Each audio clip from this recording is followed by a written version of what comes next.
PDAs are concerned, there are members in the PDA, there's a board for PDA. And where the board, whichever the area which comes under PDA, in the jurisdiction of the PDA, those MLAs basically are the members. Suppose as I'm Panjim MLA, I become member. Talegaon MLA is a member. Then Joshua is a member. Carlos is a member. Michael is a member. Only, all the constituencies, whichever, basically ODP, where ODPs are there. Their land is in, their area is in ODP, so they become members. Now, they have been having no meetings whatsoever. Nothing has been discussed in the meetings. Because see, why they have made this members and who had made this, formulated this PDAs was formulated by our senior leader Pratap Singh Rane. He has basically formulated this PDAs and how the formation of the PDA that they only had. So here why it was members was there. A member was there, elected member was there. So basically, if there's any objection he has got, or anything whatever is happening in this thing in his constituency, basically he knows of it.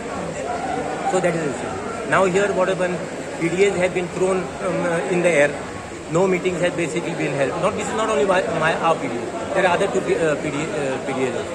So this is not acceptable. We should know what is happening in our constituency. That is very clear. ODP, what about the ODP? ODP of Panjim has been pending for the past 4 years to be finalized. There are objections, suggestions, everything has been scrutinized. Now it is only basically the details of change of zones and whatever is there that should be basically put on the map. That we are waiting for the past 4 years. Nothing has been happening. So if at least this ODP was in place, then there would have been no problem whatsoever. And here what has happened, arbitrarily, these people change the zone at any given time. Now 4 years became that ODP is pending for finalization. Then what has happened? Those people who had put objections, suggestions, their thing has not been heard. But out of turn, whoever has come, those change of zone has been taken into consideration. So that is not acceptable. And as far as ODP is concerned, what you do in regional plan is not a problem. ODP is mostly, it is the minute details of the place, area, where road, where all the different infrastructure should come. That you cannot do arbitrarily. You cannot just tomorrow, one fine day I get up from my thing and I see 300 floor basically come inside of, and I don't even know. Being an MLA, I myself don't know what is that is. This issue basically was raised by other MLAs also.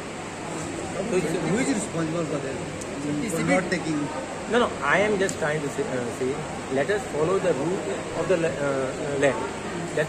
That's what I am trying to say. Minister काय action घेणार म्हणतात department ACB department that is the reason I am saying no. The ODP, I am also waiting. ODP of Panjim should be completed, and after it is completed, the ODP of Panjim or any ODPs are basically a lifeline is for 10 years. You cannot basically touch that for 10 years. Maybe after 5 years, you can have some changes. I also want to know. So ODP is what even now as far as CCP is concerned. CCP mayor or the commissioner is one of the member of the.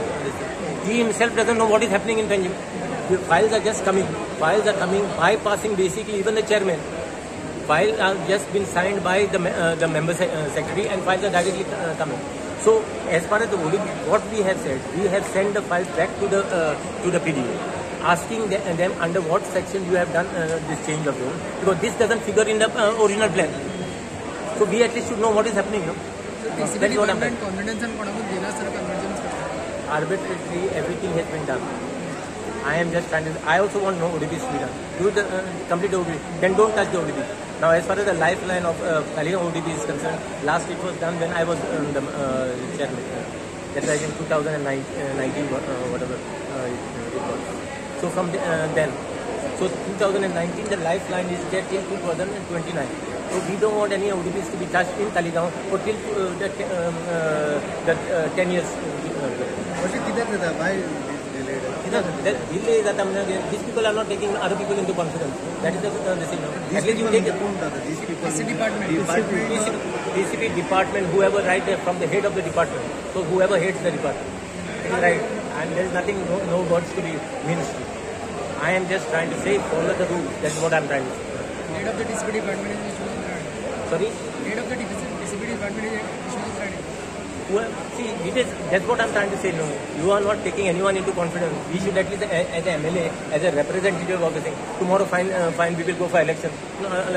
Say, some people will, how come you give 300 and what I'm supposed to say? I don't know what has happened. You will say you are a minister in the government and you are only telling, it is a irresponsible statement from you, that you are saying that you don't know what is happening.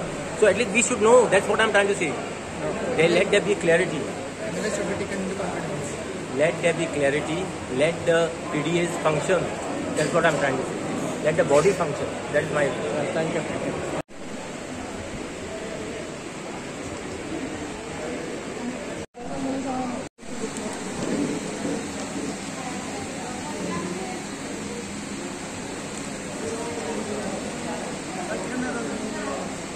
कार्यकारिणी हांगा व्यासपीठाचेर उपस्थित आमचे राष्ट्रीय नेते भारतीय जनता पार्टीचे आमचे आदले केंद्रीय अध्यक्ष आणि आता सरकारातले मंत्री माननीय नितीन गडकरीजी, आमचे गोंय राज्याचे माननीय मुख्यमंत्री डॉक्टर प्रमोद सावंत, आमचे उत्तर गोंयचे खासदार आणि केंद्रातले मंत्री श्रीपाद भाऊ नायक, व्यासपीठाचेर उपस्थित भारतीय जनता पार्टीचे सगळे आमचे गोयचे सगळे मंत्री, आमदार, पार्टीचे पदाधिकारी, पार्टीचे कोर टीव्हीचे सगळे मेंबर उपस्थित आज या राज्य कार्यकारिणीक सगळे पत्रकार, गोंय भल्ले भारतीय जनता पार्टीचे स्टेट एक्झिक्युटिव्हचे सगळे मेंबर, पक्षाचे पदाधिकारी, मतदारसंघांचे अध्यक्ष, डिस्ट्रिक्टाच्यो दोन्ही जिल्ह्याचे पदाधिकारी, भाव आणि भयणीनो, सगळ्यात पयलीं हांव तुमचे सगळ्यांचे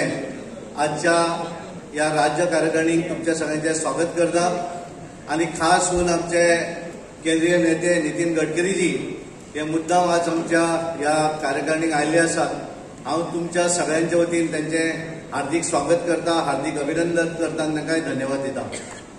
आमी इलेक्शन जातकच पयल्या वेळारूच राज्य कार्यकारिणीची ही बैठक हांगा संपन्न जाता आणि ह्या 2024 लोकसभा निवडणुकी भितर देशभरा भितर भारतीय जनता पार्टीक 240 सीट आणि एनडीए मिळून आज तिसऱ्या वेळाचेर पयल्या वेळार नॉन काँग्रेस असे प्रधानमंत्रीजी नरेंद्र मोदीजी हे तिसऱ्या वेळाचेर प्रधानमंत्री जाल्ले आसात आणि ताका लागून हांव सगळ्या गोंयकारांच्या वतीन भारतीय जनता पार्टीच्या कार्यकर्त्यांच्या वतीन त्यांचे अभिनंदन करता. गोंया भितर आमचे 2 सीट आशिल्ले. आमकांय दिसतालें की आमी दोनूय सीट निवडून येतले म्हणून, पण दोनांतलो एक सीट आमचो निवडून आयलो श्रीपाद भाऊ नायक हे गोंया भितर तिसऱ्या वेळाचेर या उत्तर गोंयचे खासदार जाले आणि परत केंद्रांत मंत्री जाले. पण दक्षिण गोंया भितर पळयता आसतना आमी थोड्याशा मतांनी दक्षिण गोंयचो सीट आमी निवडून हाडपाक शकले ना. 13,000च्या आसपास मतांनी आमचो दक्षिण गोंयचो सीट आमी हारले. पण एकूण आमी जर पळयले आसत की 99 आणि 2014 आमी दोनूय सीट जिखिल्ले, नॉर्थ जिखिल्ले, साऊथय जिखिल्ले.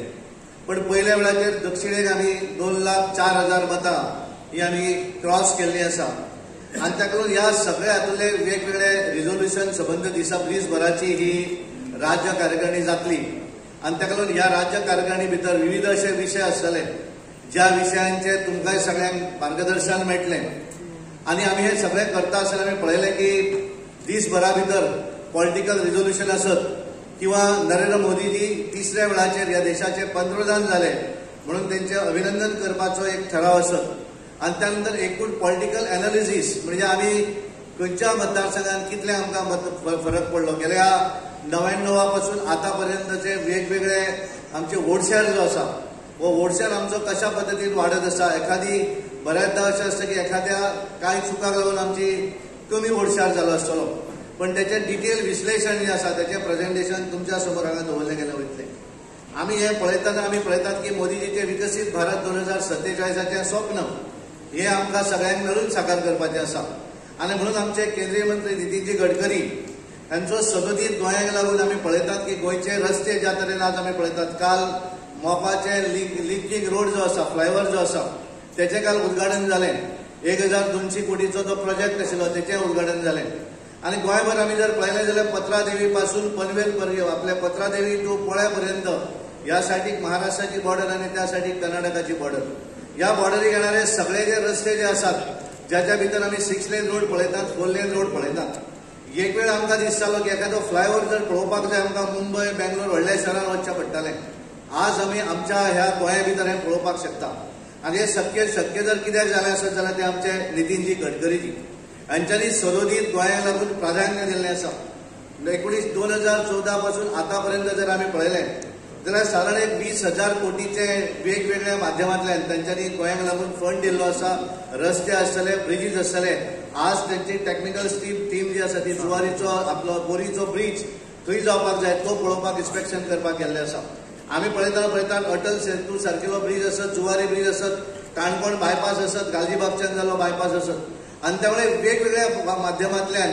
डेव्हलपमेंट जो आसा तो तांच्यांनी केल्लो आसा काल मुख्यमंत्र्यान तांचे कडेन आनी कांय कमीट मागीर सांगिल्ले तातूंतले ते प्रोजेक्ट सुद्दां तांकां कमीट केल्ले आसात ते प्रोजेक्ट सुद्दां तांच्या माध्यमांतल्यान दितले आनी त्यामुळे वेगळे एक गोंया कडेन बऱ्या तरेचो संबंद आशिल्ले अशे नितीनजी गडकरी आज आमचे मदीं आसात त्यांचे मार्गदर्शन त्यांचे विचारूय आमकां आयकपाक मेळटले आनी त्यामुळे ज्यांच्यांनी भारतीय जनता पार्टीची सुरवाती पासून म्हणजे आमचे 94 जेन्ना 4 आमदार आयले त्याच्या पासून पयलीं पासून त्यांचो संबंध गोंया कडेन आसा भारतीय जनता पार्टीचे प्रमोद महाजन जी आसत नितीनजी गडकरी जी आसत हे हांगासरल्या सगळ्या कार्यकर्त्यांक परिचित आसात ज्यांच्यांनी भारतीय जनता पार्टीक सर्वतोपरी मदत केल्ली आसा आमी अशें म्हणटा कार्यकर्ते आसत एक वेळ आसतलो की एखादें भाशण जर पब्लीक मिटिंगेक करतलो आसत जाल्यार आमचे कडेन मनीस नासतले महाराष्ट्रांतल्यान मनीस धाडपाचें काम ते करताले एखादी निवडणूक लढयतलो आसत जाल्यार पयशाची गरज आसा ती सुद्दां त्यांच्या वेवस्थेच्यान जाताली आनी त्यामुळे एक अत्यंत परिचित अशें बऱ्या तरेचें मार्गदर्शन